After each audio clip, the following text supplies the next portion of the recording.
pour moi une manière de dire que voilà, chez les 77 kilos en France dans ma génération, je m'inscris comme les meilleurs.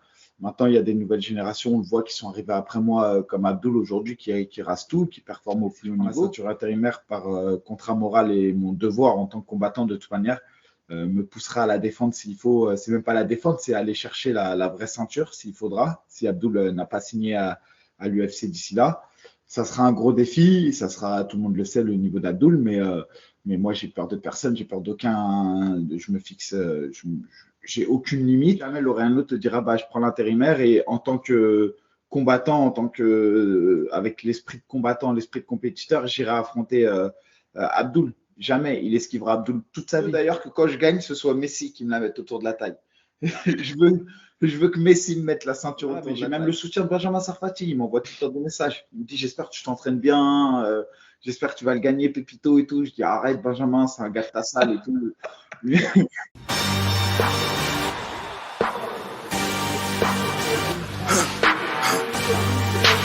For the victory lap though. Whoa. Bonjour à tous et bienvenue sur The Fight Club. Aujourd'hui, on se retrouve avec celui pour qui la marque Lu et la gamme Pépito n'a plus aucun secret, Michael Lebou. Mika, comment tu vas, mon frérot? Écoute, ça va, je suis en forme. Après, je te cache pas, la préparation, elle m'assèche un peu. Mais encore, c'est loin, tu vois. Il faut pas, c'est pas le moment de ralentir les efforts. Il y a encore 4 semaines pleines d'entraînement et une 5e semaine qui sera la Fight Week. Donc j'ai encore du chemin à parcourir. J'ai encore pas mal de semaines de préparation qui vont être difficiles. Et c'est pas le moment de lâcher, mais je suis en forme, je suis bien, je suis content. C'est très intéressant et ça fait plaisir à entendre. Michael, le 8 décembre dernier, dans un combat entre deux grandes figures du MMA français, tu as réussi ton combat puisque tu as gagné par décision dans un combat où tu as maîtrisé l'ensemble des rounds. Ce combat, il a mis fin à une rivalité entre toi et Karl. Quelle a été ton impression après cette victoire? Est-ce que ça t'a libéré d'un poids? Non, ça m'a pas libéré d'un poids. Après, tu sais, encore une fois, comme je le dis, c'est une victoire à l'instant T, donc ça répond que partiellement à une question et l'autre question, bah, ni lui ni moi on aura la réponse, hein, à part les entraînements qu'on a pu faire et comme je le disais, hein, Karl, ça a toujours été un partenaire d'entraînement qui a été difficile. On n'a pas tant tourné que ça au final, mais ça a toujours été un adversaire redoutable à l'entraînement, hein. Il a des qualités. Il a des qualités athlétiques et techniques qui étaient fortes. Donc, quand j'ai pris ce combat, malgré le fait que je le taquinais, je savais que ça allait être dur. Sur ce combat, j'ai pris le dessus.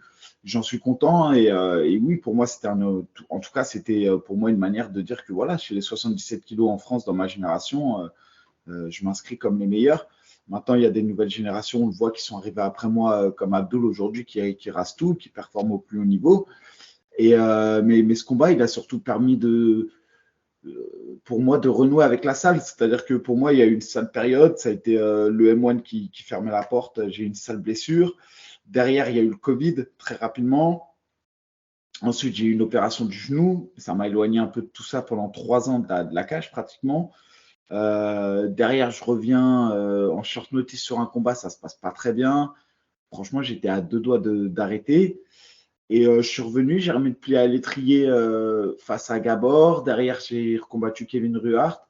Le ARS en discussion avec eux, m'ont proposé ce combat. Et en vrai, c'est ce combat-là, c'est cet objectif-là, c'est le fait de combattre contre Karl Amoussou qui a fait que je suis reparti à l'entraînement. Et le camp d'entraînement s'est bien passé. Et en fait, je me suis rendu compte que j'avais encore d'énergie pour faire des camps d'entraînement. Alors, encore une fois, j'insiste souvent, je le dis. Et les gens ils me disent, ouais, t'es pas à la retraite, nanana. Mais je suis vraiment proche de la retraite. Mais là, j'ai encore de la ressource. J'ai un pic d'énergie, une volonté de ouf. Et donc là, j'ai accepté un nouveau défi. C'est Pépi, c'est pour la ceinture intérimaire du ARS. Et qui dit ceinture intérimaire, bah, c'est pas une fin en soi parce qu'on le sait tous, une ceinture intérimaire, c'est pas la vraie ceinture. Mais Pépi, c'est un gros objectif. C'est mon premier objectif aujourd'hui. Je ne pense en tout cas qu'à ce combat. Je m'entraîne dur pour ça. J'ai mis tout ce qu'il faut pour ça. Et une fois que j'aurai la ceinture intérimaire, bah, écoute, on fera ce qu'il faudra. Ben, très intéressant. En tout cas, j'en profite déjà moi pour saluer Karl, pour le guerrier qu'il est. Vraiment, c'est un combattant explosif et qui, pendant toute sa carrière, a montré des qualités exceptionnelles. Dans notre dernière interview, Mika, qui remonte à 6 mois en arrière, tu avais dit que tu voulais boucler la boucle face à Karl. Qu'est-ce qui a motivé ce choix de poursuivre ta carrière? Ben, c'est ça, c'est le fait que, au final, quand je me suis entraîné dans le camp d'entraînement, je me suis rendu compte que, l'air de rien, j'atteignais des performances physiques avec mon préparateur que je n'étais peut-être pas en mesure de faire il y a 2 3 ans. Donc, en gros, j'allais au-delà des performances physiques que j'étais capable de faire il y a 2 3 ans. Et c'est surtout que j'étais capable d'endurer les entraînements. Alors oui, c'est compliqué, hein. Attention, hein, c'est difficile de supporter une grosse charge d'entraînement quand tu fais une grosse préparation et tout.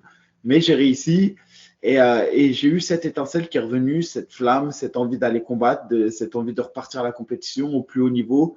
Et voilà, et après, il y a aussi le RS. Je pense que le fait que l'organisation mette le combattant en avant, moi je combats au Dôme de Paris, c'est à 10 km de chez moi. Devant le public parisien, dans une grande salle, en main event. C'est quelque chose qui est grisant pour nous combattants. On ne combat pas pour les paillettes, on ne combat pas pour la gloire, mais on est content quand notre travail est mis en lumière. Et le RS, il y a quelque chose qui, pour le coup, qui est formidable, c'est le travail de communication. La signature avec Canal+ fait passer le sport dans une autre dimension. Il ne faut pas nier cet aspect-là, c'est important. Et c'est un tout qui fait que la fête était au rendez-vous. Et j'ai envie que la fête dure un peu plus longtemps et je me donne les moyens pour que ça se passe comme ça en tout cas. Et justement, tu l'as dit, tu vas prochainement combattre le 7 avril à l'ARES 14 pour la ceinture intérimaire des welter face à Laureano Staropoli. Ce combat, à ce stade de ta carrière, il symbolise quoi pour toi? Bah, en fait, il symbolise beaucoup de choses parce que Staropolis, c'est un top 100. C'est un top 100.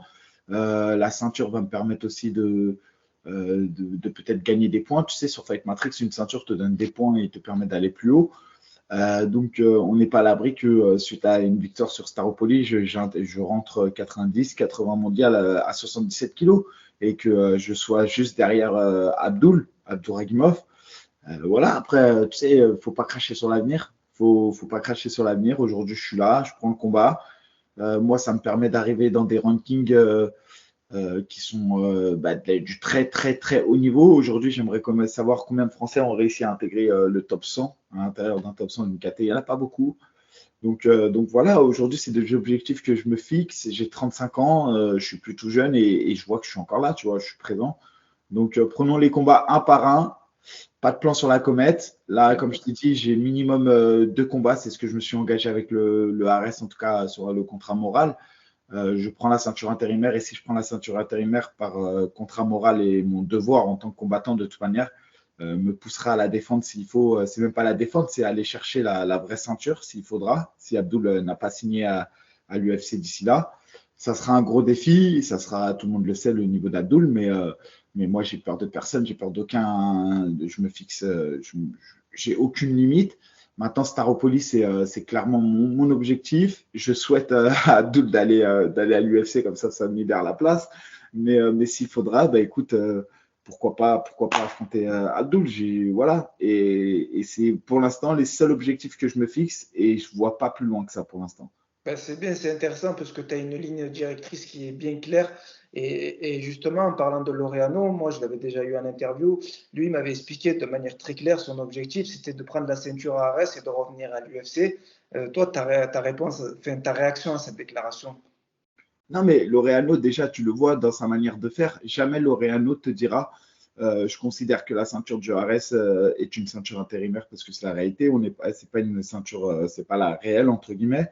Et jamais Laureano te dira bah, je prends l'intérimaire et en tant que combattant, avec l'esprit de combattant, l'esprit de compétiteur, j'irai affronter Abdul. Jamais. Il esquivera Abdul toute sa vie. Lui, son but, tu vois, c'est comme tous ces combattants qui veulent aller à l'UFC sans affronter les mecs Oui. du avant. Mais moi, je peux te dire, demande-lui s'il prend l'intérimaire, s'il s'engage à aller la défendre, la confronter au vrai champion du RS, il va te dire non. Voilà, moi aujourd'hui, je ne suis pas dans cette optique. Moi, l'UFC, bien sûr, hein, je ne te cache pas, hein, tu me fais signer à l'UFC Paris, je suis plus heureux du monde. T'imagines, je recombats à Bercy. Pour moi, c'est un accomplissement de ouf. C'est un Ouais. accomplissement de ouf. Mais en soi, en tant que combattant, j'ai pas peur de dire ok, bah vas-y, on va aller chercher ce qui est encore devant moi. Et jusqu'à maintenant, ma carrière, ça a toujours été ça. Je suis toujours allé de l'avant. Et s'il faut, on continuera, il n'y a pas de problème. Et c'est Mais vrai parce que la moi, différence, en tout cas, la différence entre lui et moi, elle est là. Tu vois, c'est que lui vise des techniques pour aller à l'UFC. Moi, j'en ai rien à foutre. Moi, je vise la performance.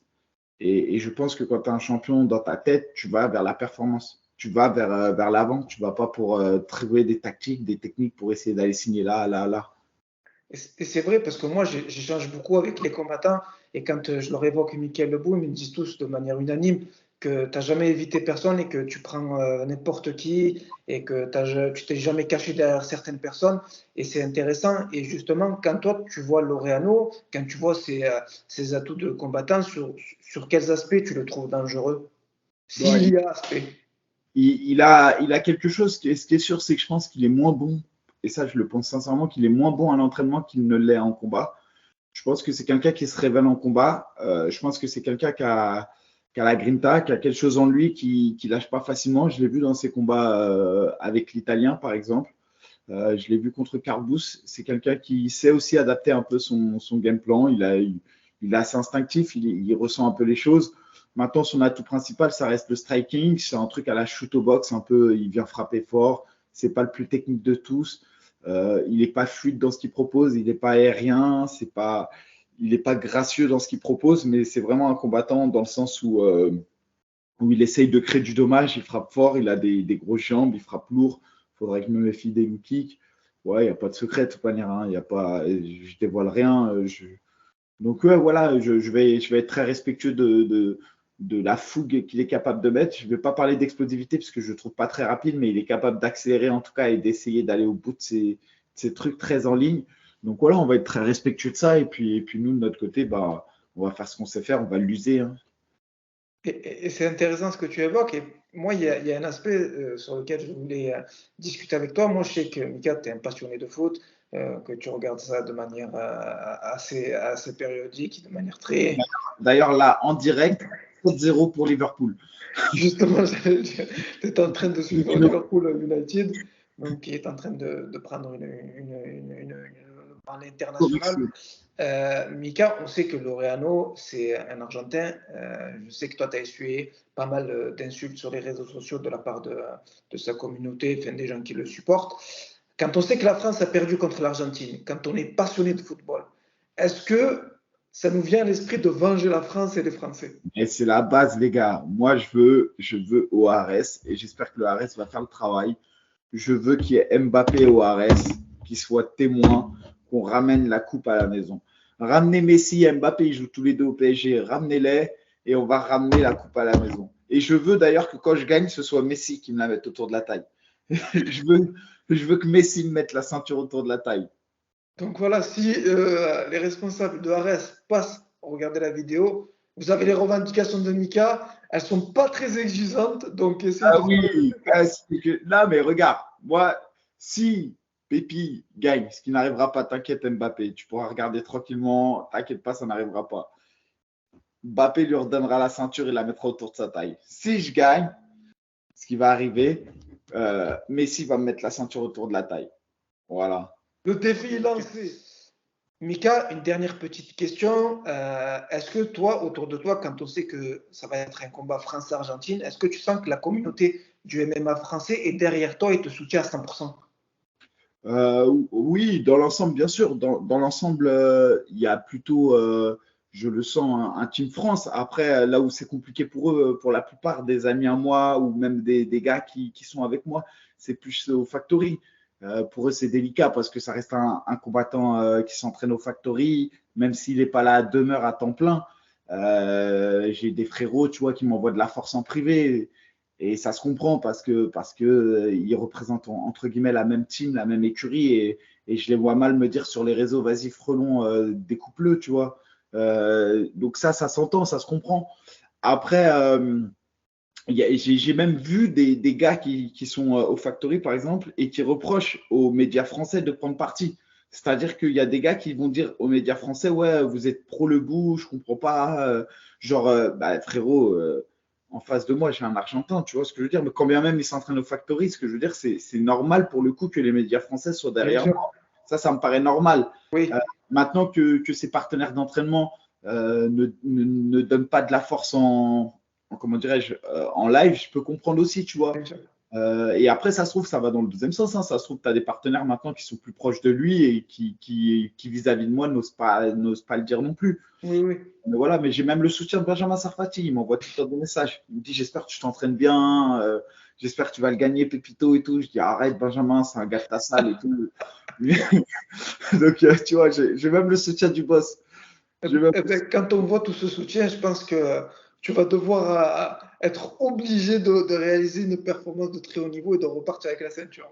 Ah oui, Benjamin, il m'a juste dit quoi, Benjamin? Il m'a dit, essaye de faire durer au troisième round, s'il te plaît. J'ai dit, vas-y, c'est bon, Benjamin, pas de problème. Troisième round. Rendez-vous le 7 avril pour l'Ares 14, Michael Lebo face à Laureano Staropoli pour la ceinture intérimaire des welters. Je le dis, je ne l'ai jamais caché, tiens le bout. Mika, si tu as un message à faire passer, let's go, carte blanche, si tu veux faire des dédicaces, soutenir qui tu veux, envoie. Non, encore une fois, voilà, le mot d'ordre hein, pour ce combat, il est simple.